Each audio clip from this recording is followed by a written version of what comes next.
Je voudrais vous parler aujourd'hui des émotions sur notre lieu de travail qui nous accompagnent. En effet, notre cerveau émotionnel ne reste pas à notre domicile.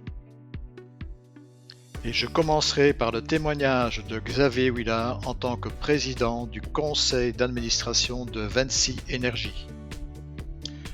Xavier Huillard disait dans cette interview que si la question est de savoir si les émotions font partie intégrante de l'arsenal des outils qu'il faut savoir décrypter et dont il faut tenir compte quand on est top manager, la réponse est évidemment oui.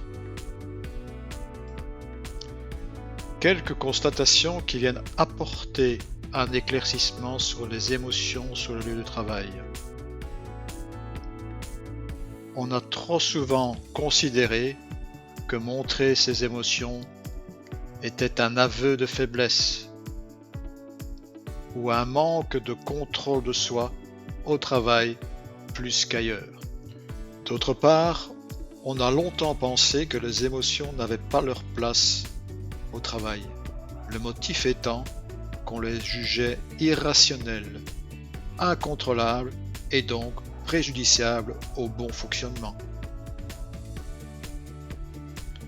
Des études ont ensuite prouvé que les émotions n'étaient pas si futiles que cela et qu'elles pouvaient même s'avérer précieuses au travail comme ailleurs. La place des émotions dans nos entreprises est de plus en plus importante.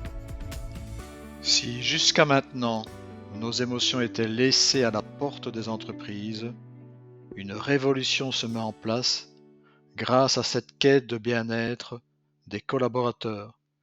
Ce n'est pas moi qui le déclare, mais Riyad Lebib, consultant, chercheur et docteur en neurosciences.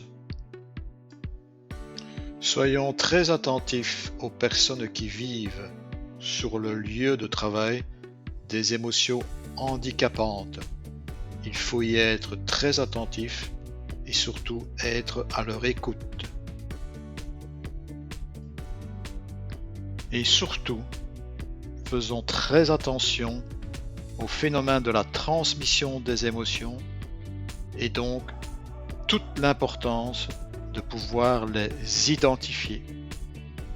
Et surtout, n'oubliez pas, comme dit Voltaire, j'ai décidé d'être heureux, c'est bon pour la santé.